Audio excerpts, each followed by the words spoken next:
Sahabat Fresh Juice, sesaat lagi kita akan mendengarkan Fresh Juice Selasa 13 Agustus 2024 bersama Romo Dwi Joko dari Surabaya.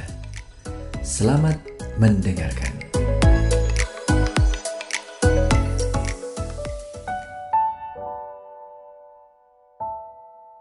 Para sahabat Fresh Juice yang terkasih, selamat pagi, selamat berjumpa kembali, salam damai dalam kasih Tuhan. Hari ini Selasa pekan ke-19, kita akan mendengarkan bacaan diambil dari Injil Matius, bab 18, ayat 1 sampai dengan 5, dilanjutkan ayat 10 dan ayat 12 sampai dengan 14. Mari kita membuka hati untuk mendengarkan sabda Tuhan. Sekali peristiwa, datanglah murid-murid dan bertanya kepada Yesus, "Siapa yang terbesar dalam kerajaan surga?"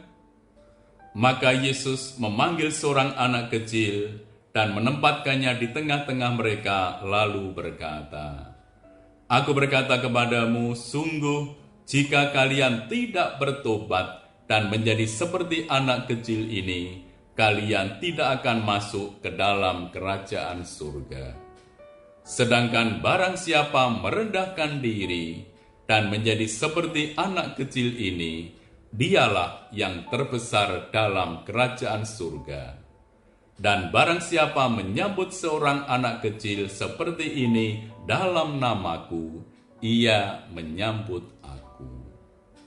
Ingatlah, jangan menganggap rendah seorang pun dari anak-anak kecil ini.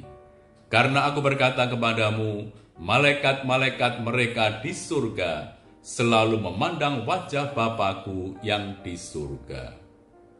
Lalu Yesus bersabda lagi, "Bagaimana pendapatmu jika seseorang mempunyai 100 ekor domba dan seekor di antaranya sesat?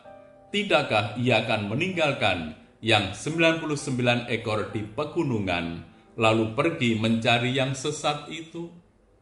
Dan aku berkata kepadamu, sungguh jika ia berhasil menemukannya, lebih besarlah kegembiraannya atas yang seekor itu daripada atas yang ke-99 ekor yang tidak sesat. Demikian pula Bapamu yang di surga tidak menghendaki seorang pun dari anak-anak ini hilang." Demikianlah sabda Tuhan. Terpujilah Kristus. Para sahabat, siapa yang terbesar dalam kerajaan surga? Kita semua tahu, tentu itu bukanlah seorang pemimpin atau penguasa, melainkan orang yang paling serupa dengan anak. Ya, anak manusia. Apa cirinya yang paling khas? Ia menerima semuanya dari tangan Bapa, lalu memberikan semuanya kepada setiap orang. Yesus mengajak para murid untuk belajar dari anak. Anak perlu untuk diterima. Dan inilah tindakan dasar dari kasih. Seorang ibu yang mengizinkan janinnya hidup dalam rahimnya adalah teladan manusia yang menerima. Hal itulah yang selalu dilakukan oleh Allah. Allah selalu menerima kita para pendosa. Allah tidak pernah menolak atau membuang seorang pun. Karena itu, ketika para murid mempertengkarkan soal siapa yang terbesar, Yesus menegur dan mengajak mereka untuk belajar dari anak. Untuk itu, para murid perlu untuk bertobat. Bertobat dan menjadi seperti anak kecil, kata Yesus. Bagi Yesus, kebesaran yang sejati dalam kerajaan surga bukan soal kedudukan, jabatan, atau kuasa, melainkan kasih yang tulus dan kerendahan dalam melayani sesama. Karena itu pertanyaan para murid yang menunjukkan adanya kesalahan motivasi para murid dalam mengikuti Yesus.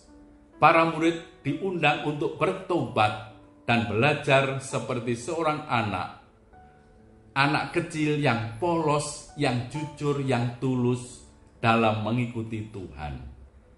Ini berarti bahwa para murid harus belajar untuk berbalik dari motif-motif yang keliru kepada motivasi yang murni, yang tulus untuk mengikuti kehendak Tuhan, melaksanakan apa yang benar dan baik. Merendahkan diri dan menjadi seperti anak kecil. Demikian kata Yesus, barang siapa merendahkan diri dan menjadi seperti seorang anak, dialah yang terbesar dalam kerajaan surga. Maka motivasi yang kurang murni dalam pelayanan, yang seringkali juga mempengaruhi dan ada pada diri kita, haruslah dibenarkan, diluruskan. Seringkali makin luas pelayanan kita, juga kita gampang untuk dibelokkan ke motivasi-motivasi yang kurang murni. Untuk itu, seorang pelayan Tuhan haruslah terus belajar dan bercermin pada teladan Yesus sendiri yang datang ke dunia untuk memberikan nyawanya. Yesus memberikan contoh yang amat jelas ketika pada malam perjamuan terakhir Yesus membasuh kaki murid-muridnya.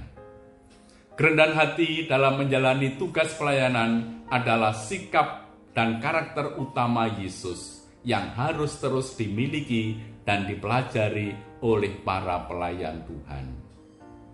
Menganggap rendah orang lain, ini menunjukkan sikap orang yang tinggi hati dan tentu tidak berkenan pada Tuhan. Anak kecil yang polos, yang sederhana, ada selalu bersama dengan Allah, dan malaikat-malaikatnya di surga senantiasa memandang kepada Allah, kepada Bapanya yang siap membela mereka. Murid Yesus jangan merendahkan orang kecil, orang miskin dan tertindas, tetapi diundang untuk ikut membela dan mengusahakan kesejahteraan mereka. Dan inilah yang kiranya berkenan di hati Allah. Memang yang kecil, yang miskin itu seringkali rentan untuk tersesat. Tetapi Tuhan sangat peduli dengan setiap orang yang tersesat dan jauh darinya. Dia selalu mencari, sebagai gembala mencari sampai menemukannya, membawanya kembali. Kita pun juga dipanggil untuk memiliki hati yang peduli dan penuh kasih, mencari mereka yang mungkin tersesat dalam kehidupan ini. Yesus memberikan teladan, yang hilang tersesat mesti dicari dan ditemukan kembali, agar sukacita kita sebagai anak-anak Allah bersama Bapa di surga semakin penuh dan sempurna. Dan juga bagi yang tersesat, tentu perlu kerendahan hati dan keterbukaan agar segera ditemukan kembali dan mengalami sukacita bersama dengan Allah. Para sahabat terkasih, manusia hidup karena diterima oleh Allah. Maka siapa saja yang menerima, dialah yang terbesar. Dia memberikan tempat supaya saudaranya tetap hidup dan berkembang. Maka marilah kita belajar untuk menerima dengan tulus hati, menjadi kecil, rendah hati, dan menyambut orang-orang kecil dan tersesat dengan penuh sukacita, supaya sukacita Tuhan semakin penuh di dalam diri kita.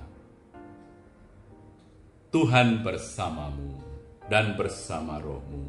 Semoga Allah yang Maha Kuasa memberkati saudara sekalian, Bapa dan Putra dan Roh Kudus. Amin.